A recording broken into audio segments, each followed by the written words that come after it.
In this Station 4 podcast, I would tell you how to do a genetic counseling.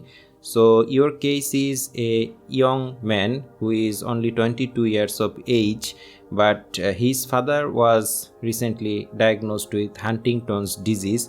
Now, some of his friends told him that Huntington's disease is a genetic disease.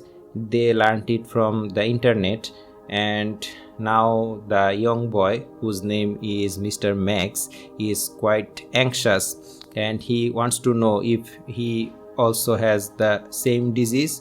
That's why he is in the neurology clinic today. And you are the SHO of the neurology clinic. Your task is to discuss this matter with Mr. Max. So at first you would introduce yourself, confirm the patient identity, then confirm the agenda of meeting, and then ask him if he wants anyone else from his family to be present in this discussion. Then ask the patient how much do you already know about Huntington's disease to check the level of understanding of the patient. The patient would not know much, so then you should ask him that how much do you know about the genetic tests, and the patient would also not know much about genetic testing. Then you should ask him, did anyone pressurize you to do the test, or have you already developed some symptoms?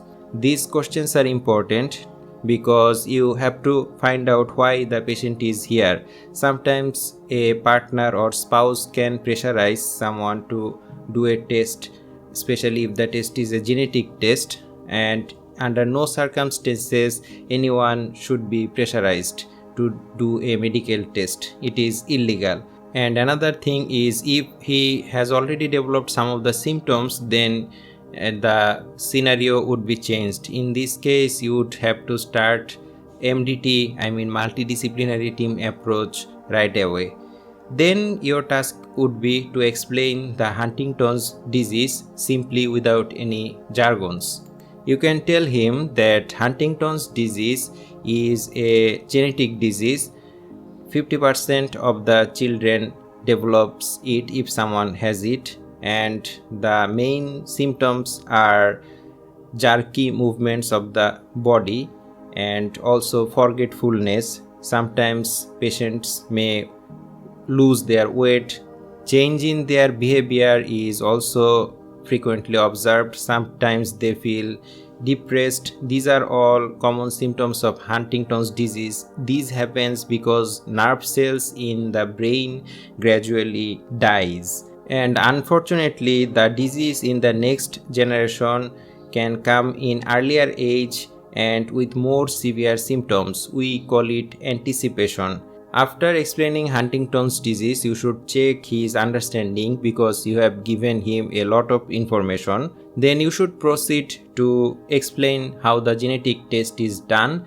The genetic test is a simple blood test. The test result is usually released within 1 or 2 days, and you would be the only person who would receive the test result. We don't release the test result by email or telephone to maintain the confidentiality of the patient, but there are some pros and cons of doing a genetic test for a disease like Huntington's disease. So the test can be positive or negative. If the test is positive, then you would have certain advantages and disadvantages. The advantages are quite obvious. We would know that you have the disease, you would also know it, and we would start the treatment as soon as possible, and you can plan your future. You can plan about power of attorney or advanced directive because you would have a lot of time to perform these activities. The disadvantages of positive tests are you may have bad mood or depression after knowing that you have a genetic disease, and furthermore you may lose your future insurance, but your previous or ongoing insurance would be preserved.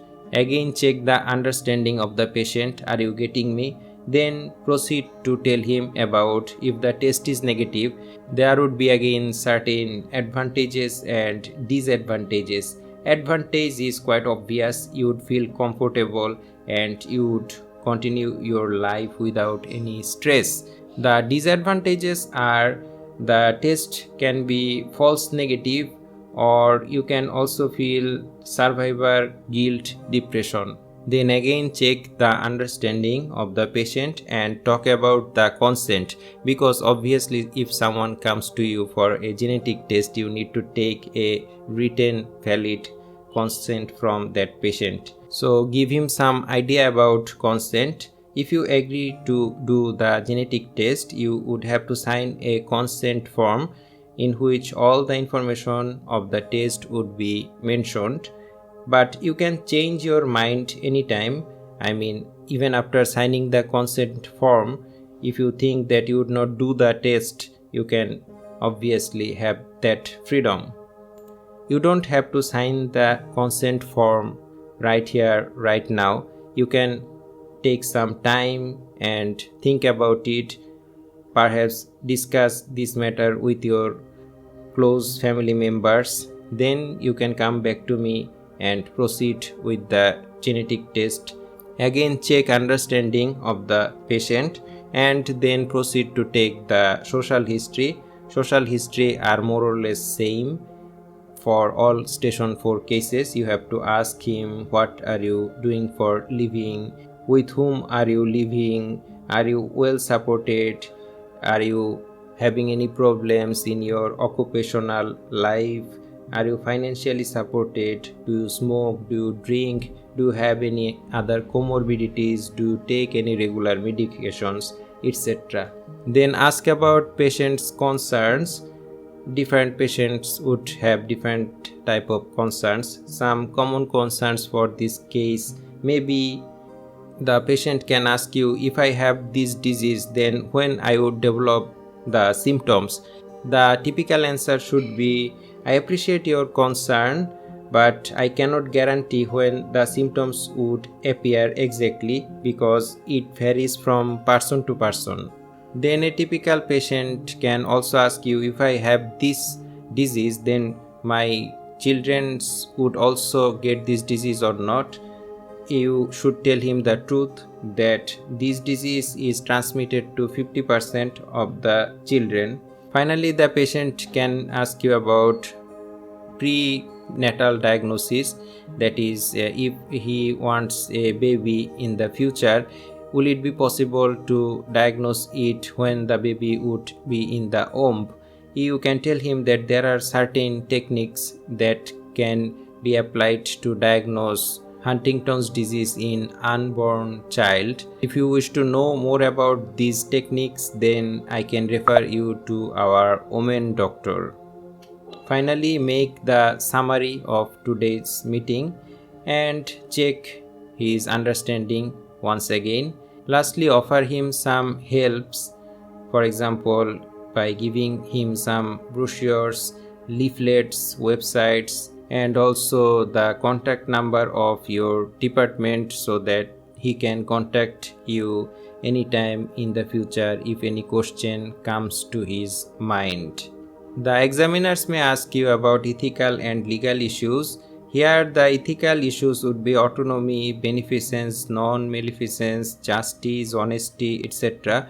Confidentiality is particularly important ethical issue here because the test result would only be given to the patient.